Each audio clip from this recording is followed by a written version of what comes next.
They outnumbered the enemy 2-1, 8 legions against 4. By evening, fewer than 10,000 remained from the entire army. Rome had never fielded an army this large before: 86,000 infantry and cavalry, 2 consuls, the best equipment the Republic could forge. They came to end the war in a single battle. Hannibal had 50,000 men. Half were mercenaries. His supplies were running low. Roman scouts reported his position near a village called Cannae. The Senate sent explicit orders: destroy him. It looked like a gift. The consuls argued the night before. Gaius Terentius Varro wanted to attack immediately. Lucius Aemilius Paulus urged caution. Hannibal had destroyed 2 Roman armies already, at Trebia, at Lake Trasimene.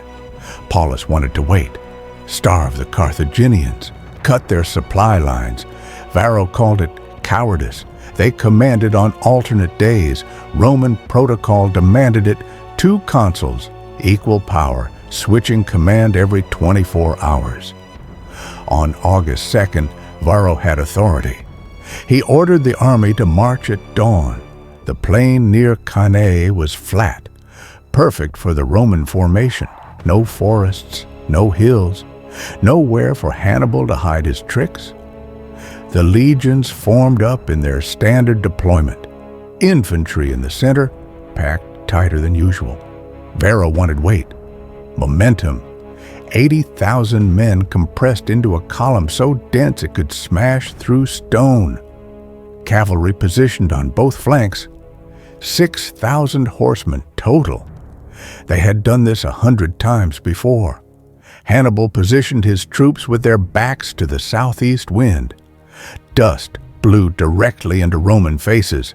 His cavalry sat on both wings, 10,000 riders, twice what Rome had brought.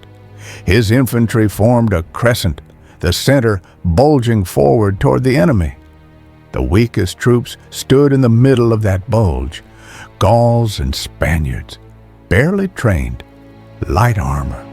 They would face the full weight of the legions. It made no tactical sense.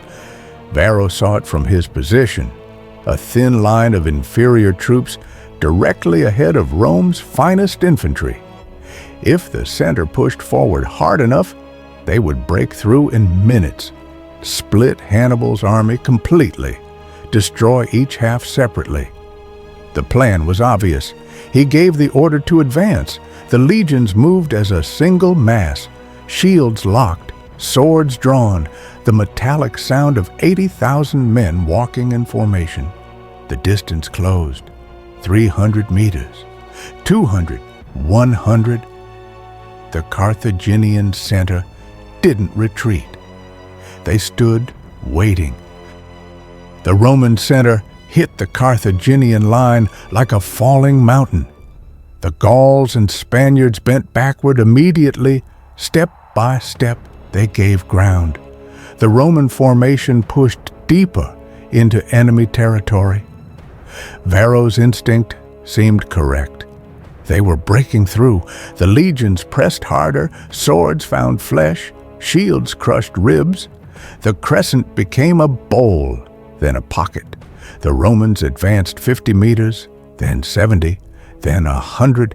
They were inside Hannibal's formation now. Victory felt close. They didn't notice the wings. Hannibal's African infantry had been positioned on the outer edges of the crescent.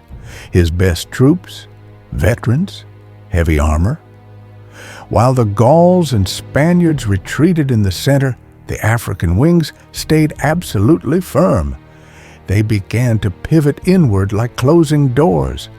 The Romans were too deep inside the pocket to see it happening. Their rear ranks had no idea. The front ranks were too focused on killing to look sideways. On the flanks, the massacre happened faster. Hasdrubal commanded Hannibal's cavalry. He hit the Roman horsemen on the left wing first, crushed them in minutes. The Roman cavalry broke and fled. Then Hasdrubal's riders circled behind the entire Roman army. They struck the right wing from behind. Those horsemen fled too. 10,000 Carthaginian cavalry now controlled the field. They positioned themselves behind the Roman infantry. The pocket closed. 80,000 men realized they had walked into a trap. There was no room to maneuver, no space to fight properly. The formation that had been their strength became a cage. Soldiers in the back ranks couldn't even see the enemy. They just felt the mass compress. Bodies pressed against bodies. Temperature rising. Breathing difficult. Hannibal's troops tightened the circle from all sides. The African infantry pushed inward from left and right. The cavalry sealed the rear. The Gauls and Spaniards stopped retreating and held the front. The killing began at the edges and worked inward. Romans couldn't raise their shields, couldn't swing their swords effectively, couldn't run, couldn't surrender. They died standing, crushed against each other in the August heat. Paulus fought in the center until he was cut down. Varro broke through with 70 cavalry before the trap fully closed. He rode to Venusia and survived. The slaughter continued until dark. When there was no more light to kill by, Hannibal's men stopped. The field was silent except for the dying. 50,000 Romans died on that field.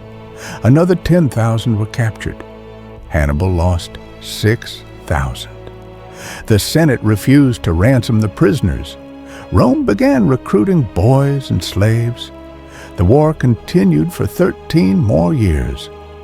Cannae became the word generals use when they mean annihilation.